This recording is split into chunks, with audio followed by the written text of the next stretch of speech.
Hello guys, and welcome to this standalone spotlight session where we're going to be discussing a book that I did not see coming or see myself enjoying as much as I did. Portia Macintosh's Stuck on You. Not until I picked up this book, I'd never heard of Portia Macintosh. You may never have heard of her. I can tell you now, I loved this book so much that I now buy any Portia Macintosh book I see on a bookshop shelf. It's an out of this world crazy. It's a really cute contemporary romance that I just cannot stop thinking about, and I really want more people to read. So let's discuss Portia Macintosh's Stuck on You, what it's about, why I like it so much, and why you should definitely read it. Now, the main character of this book, Sadie, is a beautiful young single woman living and working in London. Oh my goodness, no wonder it's so easy for me to relate. Sadie works for a really famous photographer called Damien Banks. And most people agree that Damien is an absolute nightmare to work for.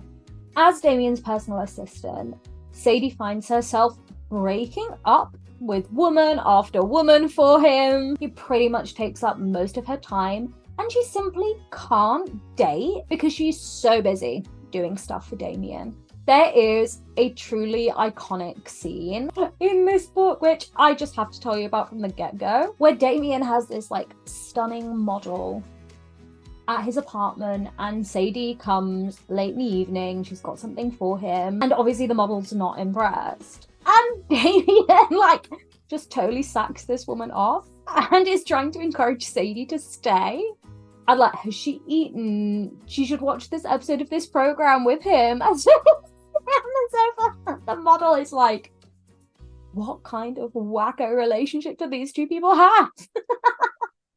And Damien is very firm in asserting that he can't function without Sadie, which has Sadie feeling really bad. Because the plot kicks off after Sadie has broken up with another woman on Damien's behalf and ends up applying for her dream job as a curator. She's been working with Damien, who is this very famous photographer, knowing that it will beef up her CV, and the general consensus is within the industry that anyone who could work with Damien Banks clearly has the stick-to-itivity to do pretty much any job they want. So she finally bites the bullet and applies for this position, knowing that it would mean she'll be leaving Damien. Meanwhile, an important point of the plot is that Sadie only works in the office for a few days a week. This came out before lockdown and before remote working was a massive thing. So kudos to you, Portia Macintosh, because Sadie shares her desk. On the days that Sadie isn't in, another employee, Adam, who she has never met in person, sits at the same desk she does. And they write post-it notes to each other.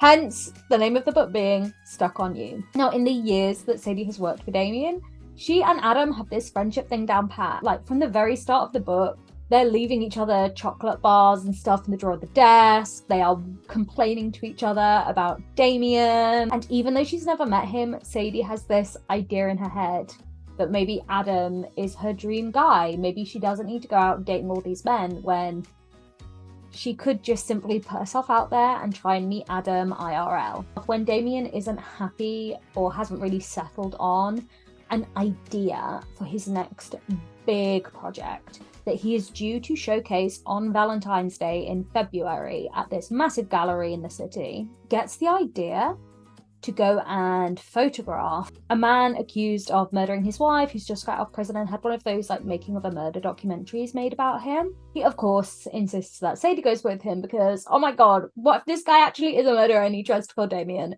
Damien is very dramatic. I love him so much. He's this really eccentric ladies man because his specialism is portrait photography, and all of these models are just desperate getting his good books, get shot by him, so he has no trouble getting any woman he wants, really. So he's cocky and confident, but literally treats Sadie both she's just there to be helping him all of the time, but then also she is different and thus better than every other woman he meets. And when they go to interview the man that Damien is considering doing a photographic suite about, another guy at this wedding is heavily flirting with Sadie, and Damien is so not okay with it. He literally directly intervenes. They're on this island for this wedding where the groom has been the subject of this documentary. He apparently murdered his first wife and is now marrying a second. And so Damien's like, oh, this could be a really cool thing for me to photograph. He might be a really interesting subject. But when they get to the island, Damien is just really creeped out. And he's like, Sadie, is this guy really creepy? Sadie's like, yeah, I am actually getting murdery vibes from it.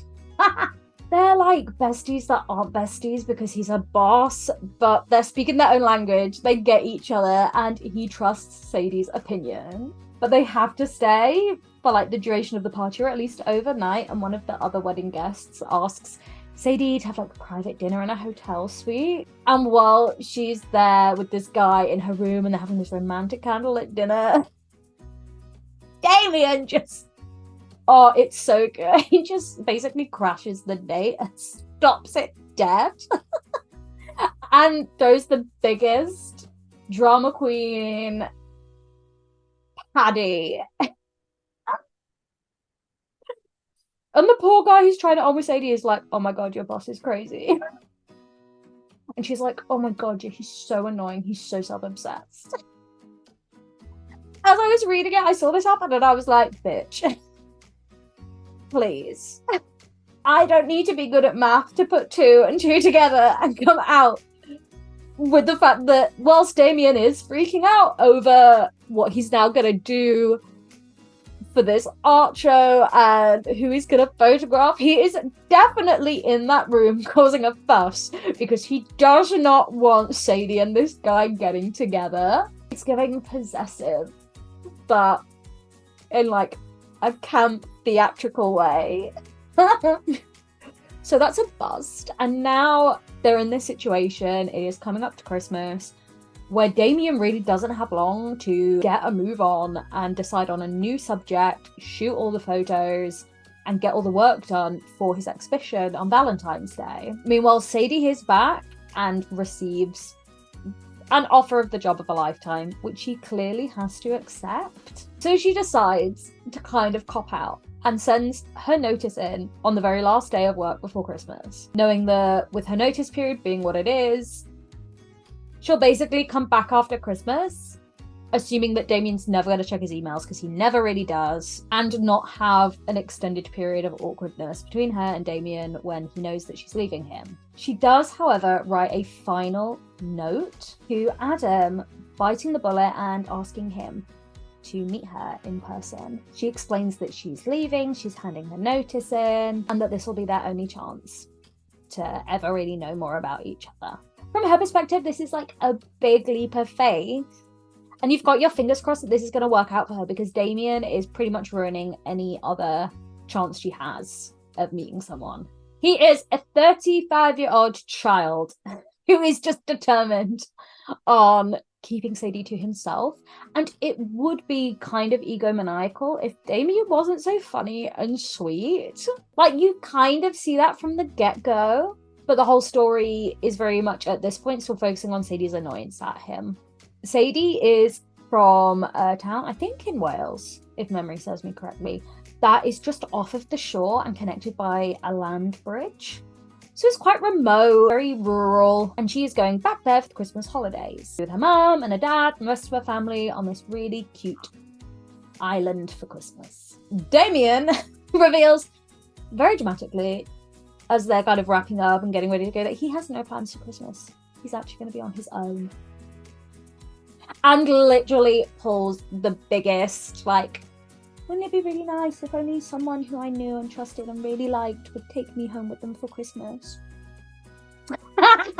And so the main narrative of the story kicks into play with Sadie kind of being forced to, but also being like, yeah, okay, Damien, come with me to my very unique homestead for the Christmas period. And it turns out that outside of this drama-fueled work environment, Damien is so cute. Like, literally all of Sadie's family love him.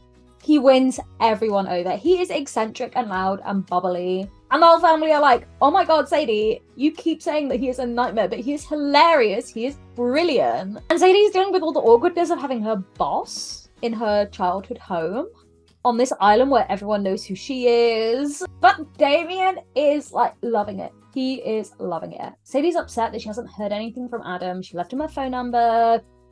So she's going into Christmas a little bit like, me. And she decides that she's going to try and make this Christmas period as good for Damien as she can, because she knows that he is currently blissfully unaware that she's already handed her notice in and leaving him.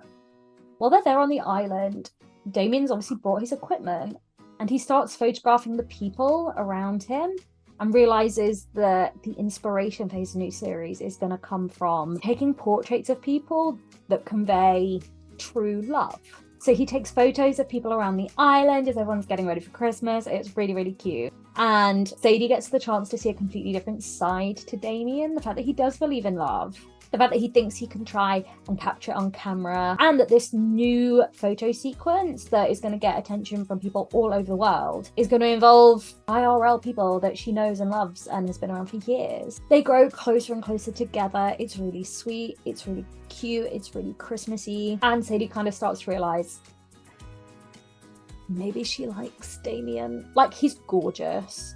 At one point, I think he's described as like a 35-year-old version of Harry Styles, which I feel was more applicable years ago when this book came out, when Harry Styles wasn't as close to 35 as he is now. But yeah, Damien's gorgeous and he knows it. But Sadie eventually starts to realize that, hey, you know, when I first saw him, I thought he was the most handsome man I'd ever met.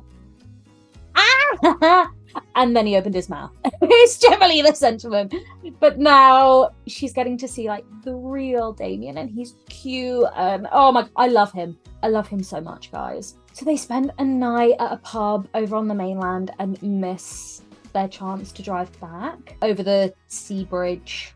The tides got too high. They're stuck on the mainland. There is no hotel they can stay at, but there is a little boat that's actually kitted out from when Sadie was a teenager for people who missed the last journey home to stay in. I mean, it's so cute. It is very one bed trope. Except they're in a cabin on a little boat. And there's all these fairy lights hung up. And Damien takes a photo of Sadie looking at him on top of this bed. And she's kind of always got the impression that she was always the person behind the camera. And he's like, no, you should be on camera. You're so beautiful. It's what I thought the first time I saw you. It's what I thought the first time I saw you, and then you opened your mouth and proved that you were so competent and so brilliant. I knew I couldn't ruin this. And that's when we realised that Damien's always been in love with Sadie. Or at least this is the point where Sadie realises that Damien's always been in love with her. Because that was pretty obvious early on for us. It's kind of like he's been dating all of these beautiful women with the hope that one day Sadie would be jealous. She never has been. But that's because she ruled herself out of contention from the get-go. She's seen all these beautiful women, things that they are his type, he would never be interested in her, and that's what's allowed them to have such a good professional relationship. And he reveals like, oh my god, no, you are like my dream woman. Oh! So they spend the night together on the boat. They have a lovely Christmas together. And Damien's like, hey, we could go straight from here to my parents for New Year's. So they go to his parents. I think the first time they're like together is either on the boat or in the shed at his mum and dad's. Actually, I'm pretty certain the night they spend together occurs when they're at his parents', and he's convinced that his parents have no respect for what he does. They wanted him to take over the family business, which is a butcher's. And so you have this worldwide famous man go home, and he feels so small and so insignificant because they have a different definition of success than he and pretty much anyone else in the world does.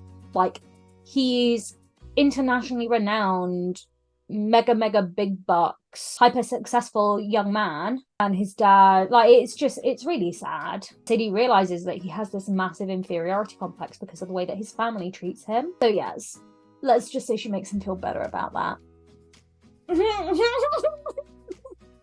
You know she does. And they actually find a box full of keepsakes that his mum's been like clipping out of newspapers. So his mum's obviously been paying attention to all the success he's got, and he isn't alone, and it's really sweet.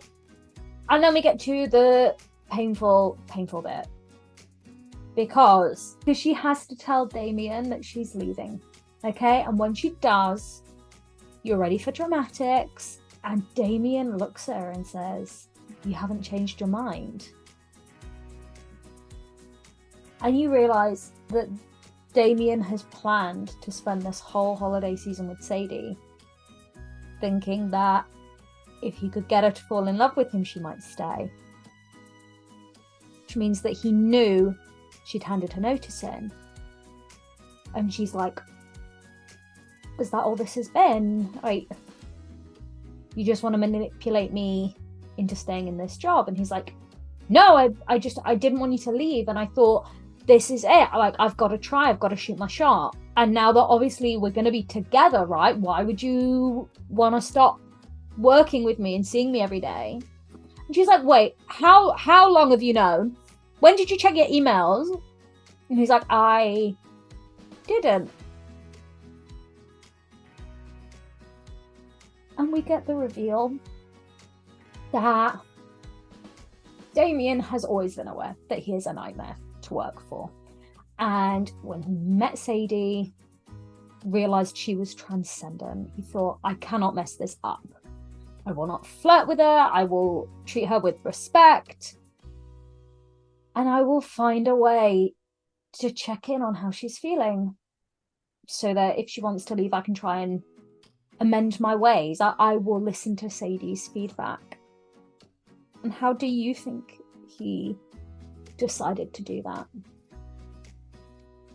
On the first day she arrives to be in the office, he leaves her a note and a chocolate bar and some advice under the pseudonym of Adam, the desk mate that has never existed, ever. It's all been Damien. And rightly, Sadie loses her goddamn mind. Because her boss, who is known for being not the best, has, in a very sweet and authentic way, been emotionally manipulating her for years. And she sees these weeks they've spent together over the Christmas holiday that to her really meant something deep, as him just yet again emotionally manipulating her, and she can't be in a relationship with someone that would do that to her. Rightly so, because it's creepy. God only knows what someone who is constantly trying to control you would be like as a partner. But my precious baby Damien didn't mean it like that. Okay, he wanted to be better for her and be the perfect boss, and he knew that the only way she was ever going to be honest with him about the things that she liked at work, things that she didn't like at work, things that Damien had said that annoyed her, was for her to think she was speaking to someone else.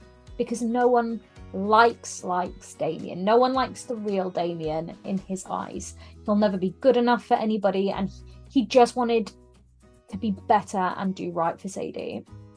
We have the big falling out, and he's like, "But we're together now. Like, what about our time in the shed?" And it's like, oh, Damien, no, because now she's viewing the fact that they're together as just him using her and keeping her and sinking his claws in. So we go from having like the sweetest, cutesiest, Christmassy romance that I've ever read to something really sad. And obviously Damien's furious that she is actually leaving him. So the two of them stop speaking. She goes into the office, picks up her stuff, leaves, and he isn't even there to say goodbye to her. Which is really sad, because they kind of like don't have massive amounts of other friends. And she kind of realizes Damien doesn't have friends at all. Like, she is Damien's kind of only friend. My baby Damien. He doesn't know who's using and abusing him. And anyone he genuinely cares about, he doesn't know if he's good enough for them. Oh, he's basically traumatized by being so successful and handsome. My heart beats for him. I understand how he feels. It's basically the story of my life, except without the family desperate for me to be a butcher. But really, I just align with the being so talented and successful and good-looking part. We're basically twins. Sadie starts her new job and is contacted by her parents who say, hey, did you know that we have been invited to Damien's photography exhibit? Your dad is one of the pictures. Like, he's got a portrait in the series. It turns out Damien has gone ahead with the idea of trying to capture true love on camera. And now that she knows her dad is in one of the pictures, the book wraps up with Sadie going to the exhibit. And when she walks in, everyone is looking at her funny. Everyone's looking at her really funny. And she walks around the display and it's always beautiful. I think they're black and white photos of people she knows. And the one of her dad is him like dressed up in this Santa Claus outfit and he's laughing, but obviously looking at her mum behind the camera. So it's all super cute. And then she goes to the big blown up photograph. The portrait that is the seminal piece of the collection. And guys, it's the photo of her from the boat. And Damien has kind of built the whole sequence around the fact that he loves her and he's her true love.